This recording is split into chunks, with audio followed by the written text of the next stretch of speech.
여러분, 한 편의 영화가 그 영화를 만드는 과정이 한 사람의 인생을 나아가 한 가족의 대를 이은 상처까지도 치유할 수 있을까요? 오늘은 바로 그 질문에 대한 깊이 있는 답변을 찾아볼까 합니다. 르몽드 디플로마티크에 실린 김경옥 영화평론가의 날카로운 분석을 통해 영화 센티멘탈 밸류 속으로 함께 들어가 보시죠. 김경옥 평론가는 이 영화를 한마디로 이렇게 정의합니다. 바로 딸을 살리기 위한 영화라고요. 정말 강렬하죠? 이 부제 하나만으로도 우리가 앞으로 마주할 이야기가 얼마나 개인적이고 또 절박한지를 짐작하게 합니다. 자, 그럼 이 이야기의 중심, 이 위기의 한가운데 서 있는 인물부터 만나봐야겠죠? 바로 주인공, 노라의 이야기로 시작해 보겠습니다. 네, 이 사람이 바로 노라입니다. 촉망받던 그리고 무대를 정말 사랑했던 배우였죠. 그런데 어느 날 갑자기 찾아온 정체 모를 무대 공포증 때문에 모든 걸 중단하고 칩거에 들어갈 만큼 완전히 무너져 내린 상태입니다. 그런데 김경옥 평론가는 여기서 아주 중요한 지적을 합니다. 노라가 겪는 이 극심한 공포가 사실은 단순한 무대 공포증이 아니라는 거예요. 그 공포라는 가면 뒤에는요, 수십 년간 꾹꾹 눌러왔던 거대한 분노가 진짜 얼굴을 숨기고 있다는 거죠. 그럼 자연스럽게 이런 질문이 생기겠죠? 도대체 이토록 지독한 분노는 어디서부터 시작된 걸까요? 영화는 바로 이 미스터리를 파고듭니다. 그리고 그 뿌리에는 바로 아버지가 있었습니다.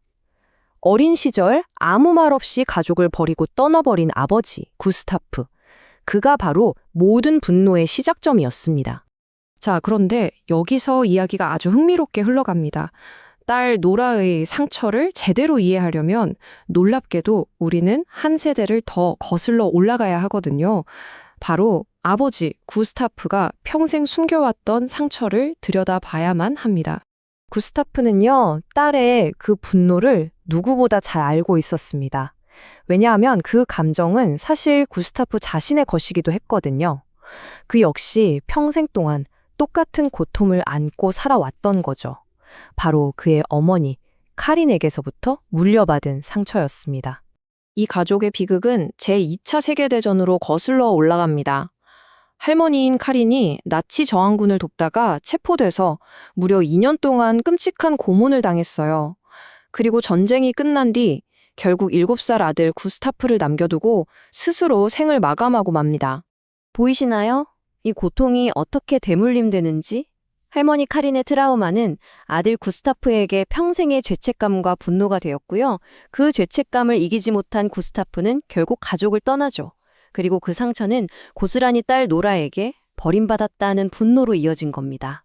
정말 지독한 고통의 사슬이죠.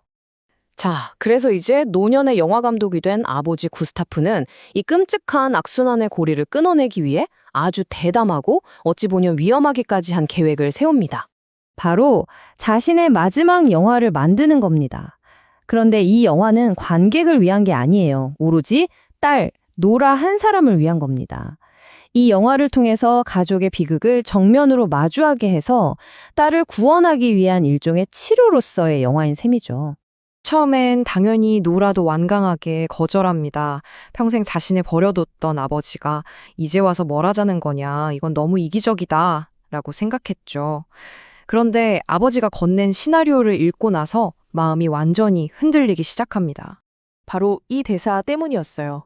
나에겐 집이 필요해요. 이 절박한 고백이 마치 자신의 속마음을 그대로 들킨 것만 같았던 거죠. 이건 아버지의 대사가 아니라 바로 자기 자신의 외침이었습니다. 결국 노라는 아버지의 영화에 출연하기로 결심합니다. 자, 그렇다면 과연 이 위험천만한 예술적 도박은 성공했을까요? 지금부터 영화의 클라이맥스, 가장 강렬한 장면으로 한번 들어가 보겠습니다.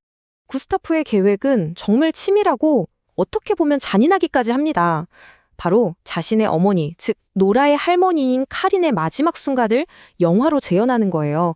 그리고 그 할머니 역할에 딸 노라를 캐스팅하죠. 심지어 버려지는 어린 아들 역할에는 노라가 정말 아끼는 조카를 앉힙니다. 감정적으로 몰아붙여서라도 공감을 이끌어내려는 거죠. 그리고 마침내 우리 가족을 산산조각 냈던 바로 그 비극의 순간을 온몸으로 연기하면서 노라는 깨닫게 됩니다. 아, 아버지가 평생 이런 고통 속에서 살았구나. 아버지를 비로소 이해하게 되는 순간이죠. 그리고 이 연기를 지켜보는 아버지와 연기하는 딸 두 사람은 함께 수십 년 묵은 트라우마와 마침내 화해를 시작합니다. 김경우 평론가는 여기서 아주 멋진 상징을 포착해내는데요. 영화 내내 가라앉고 있다고 표현되던 낡은 가족의 집이 영화의 마지막에 완전히 수리되는 장면이 나옵니다. 이건 단순한 집수리가 아니죠. 바로 무너졌던 가족 관계가 회복되고 새로운 시작을 알리는 아름다운 은유인 겁니다. 평론가는 여기서 한 걸음 더 나아가 우리에게 아주 묵직한 질문을 던집니다. 이 가족의 고통이 과연 이 가족만의 문제였을까요? 아니라는 거죠.